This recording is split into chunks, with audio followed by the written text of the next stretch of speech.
वक्रतुंड महाकाय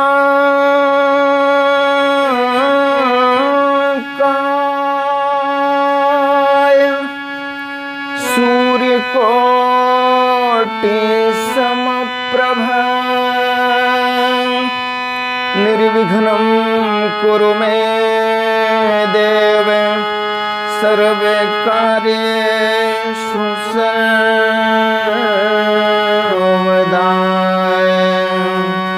श्री गुरु चरण सरोज रज निज मन मुकुर सुधारि वरणो रघुवर विमल जसु जोदायक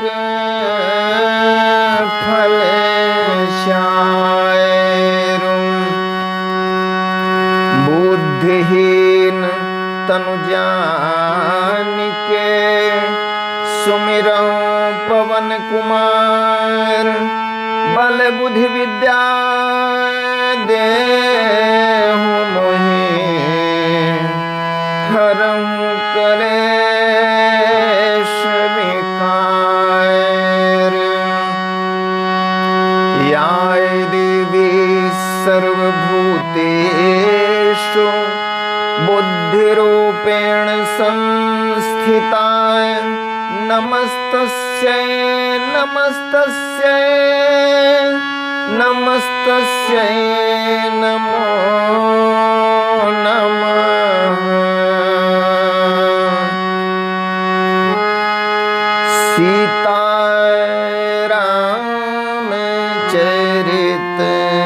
अति पावन मधुर सरस अरु अति मन भावन। पुनि पुनि कीर्तन सुने सुनाए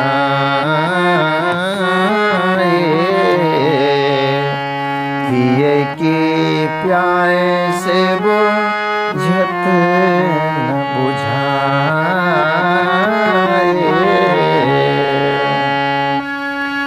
भरत प्रिय रामचंद्र की जय। उमापति महादेव की जय। पवन सुत हनुमान की जय। परम आदरणीय श्रोतागण, सादर नमन। आशा करता हूं आप स्वस्थ एवं प्रसन्न मुद्रा में होंगे। आज आपके समक्ष प्रस्तुत है श्री रामचरितमानस बालकांड भाग 102। वर्णित विषय है भगवान प्रभु श्री राम अपने भाइयों सहित माता कौशल्या, माता कैकेयी एवं माता सुमित्रा की कोख में पदार्पण करते हैं। आइए चलते हैं इस अत्यंत पावन प्रसंग की ओर। महाराज दशरथ संतान न होने के कारण गुरु वशिष्ठ की समक्ष चिंतातुर दिखते हैं। क्या कहा उन्होंने चिंता जाहिर करते हुए? एक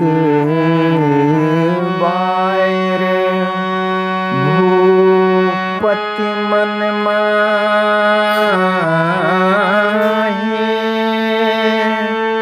भय गलानि मोरे सोत नाहि।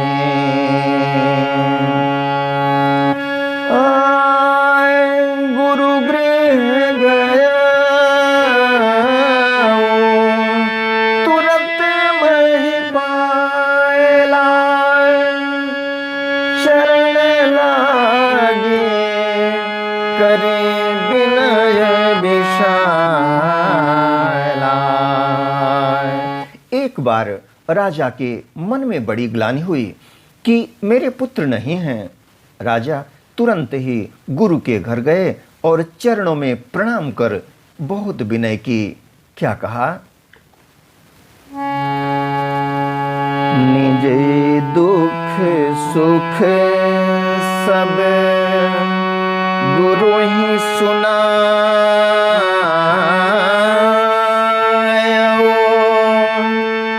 कह वशिष्ठ बहु विधि समुझायो। धरहु धीर होइहि सुत चारि, त्रिभुवन विदित भगत भयहारी। राजा ने अपना सारा दुख सुख गुरु को सुनाया। गुरु वशिष्ठ जी ने उन्हें बहुत प्रकार से समझाया और कहा, धीरज धरो, तुम्हारे 4 पुत्र होंगे जो तीनों लोकों में प्रसिद्ध और भक्तों के भय को हरने वाले होंगे। यह आश्वासन पाकर राजा दशरथ आश्वस्त हो मन ही मन गदगद हो गए। आगे उन्होंने श्रृंगी ऋषि को तुरंत बुलाया है। वशिष्ठ जी के आदेशानुसार जो भी करना था, करने काम उसके लिए। श्रृंगी ऋषि वशिष्ठ बुलावा, पुत्र का मैं शुभ यज्ञ करावा। भगति सहित मुनि आहुति दीन है, प्रगटे अग्नि चरु कर लीन है। वशिष्ठ जी ने श्रृंगी ऋषि को बुलवाया और उनसे शुभ पुत्र कामेष्टि यज्ञ करवाया। मुनि के भक्ति सहित आहुतियां देने पर अग्निदेव हाथ में चरु हविष्यान्न अर्थात खीर लिए हुए प्रकट हुए। जो वशिष्ठ कछु हृदय विचारा, सकल काज भासिद्ध तुम्हारा। यह विबाटी देहु नृप जाई, जथा जोग जही भाग बनाई।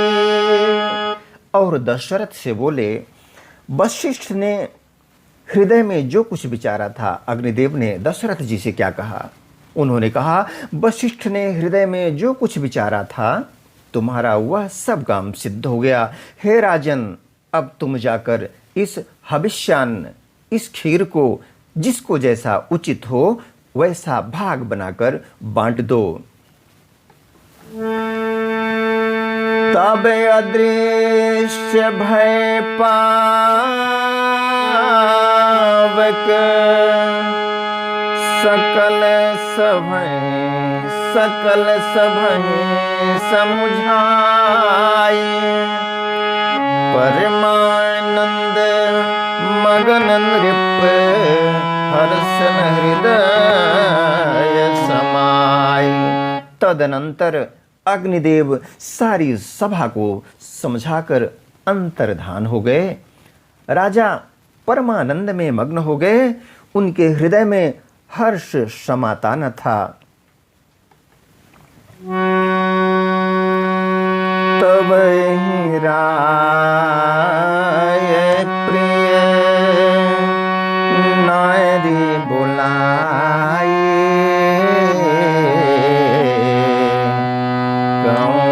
कौसल्या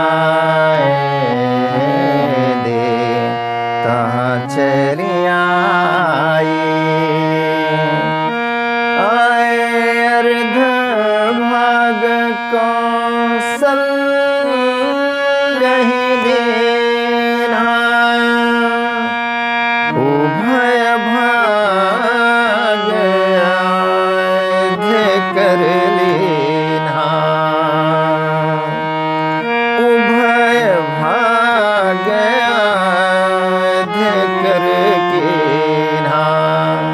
उसी समय राजा ने अपनी प्यारी पत्नियों को बुलाया।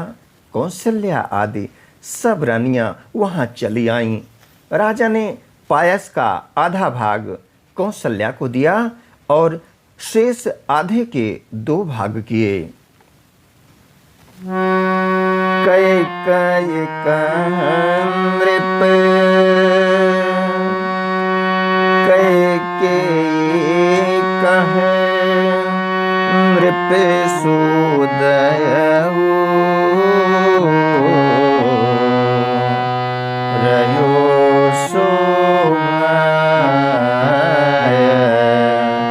भाग पुण्य भयऊ। कौशल्या कैकेयी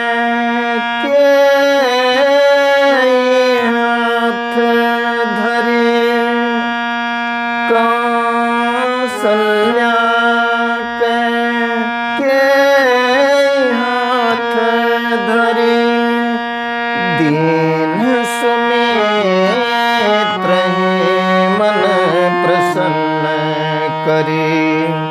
वह उनमें से एक भाग राजा ने कैकेयी को दिया।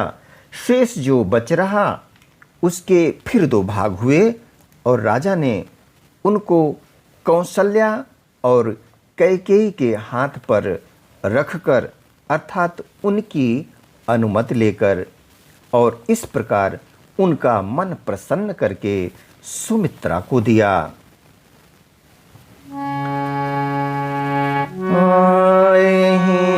विधि गर्भ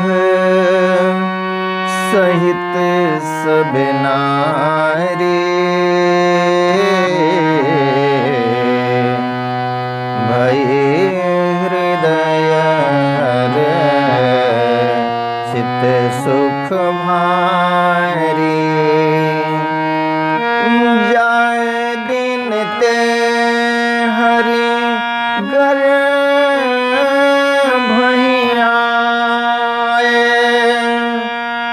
सकल लोक सुख संपत्ति छाए। इस प्रकार सब स्त्रियां गर्भवती हुईं। वे हृदय में बहुत हर्षित हुईं। उन्हें बड़ा सुख मिला। जिस दिन से श्री हरि लीला से ही गर्भ में आए, सब लोगों में सुख और संपत्ति छा गई।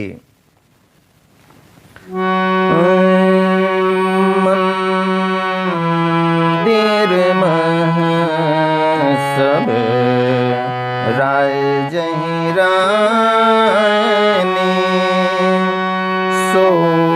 शोभाशील तेज के खाने सुख युत कछुक सुख युत कछुक काल चली गया जहीं प्रभु प्रगट सो अवसर भया। शोभा शील और तेज की खान बनी हुई सब रानियां महल में सुशोभित हुईं। इस प्रकार कुछ समय सुखपूर्वक बीता और वह अवसर आ गया जिसमें प्रभु को प्रकट होना था। जोग लगन ग्रहबार तिथि सकल भय अनुकूल चर अरु अचर हर्ष जुत चर अरु अचर हर्ष जुत जोग लगन ग्रहबार तिथि सकल भय अनुकूल चर अरु अचर हर्ष जुत राम जन्म सुखमूल। योग लग्न ग्रह वार और तिथि सभी अनुकूल हो गए। जड़ और चेतन सब हर्ष से भर गए क्योंकि श्री राम का जन्म सुख का मूल है। आदरणीय श्रोतागण, आज्ञा दें इसी प्रसंग के साथ। मिलेंगे पुनः एक नए प्रसंग के साथ। तब तक स्वस्थ रहें, प्रसन्न रहें। वीडियो देखने के लिए धन्यवाद एवं आभार। जय श्री राम।